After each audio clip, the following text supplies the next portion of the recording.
Parejo per a Parejo, toca darrere per a Gabriel va a tapar lo que sé, Gabriel toca la dreta per a Piccini, la demana Gameiro a la carrera, Piccini el veu a Gameiro que rep, Dissancourt per a Piccini se deixa la pilota però la recupera, baló per a Piccini per a Gameiro, per a Rodrigo.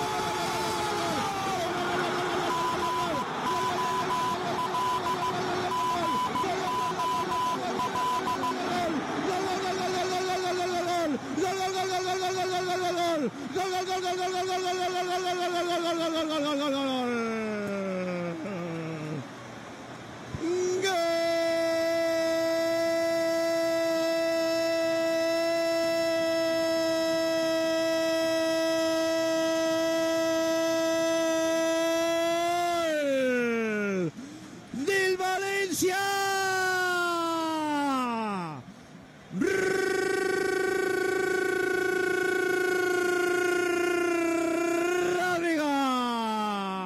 Gol del València patrocinat per Ferto, concessionari oficial Peugeot en Torrent i Silla.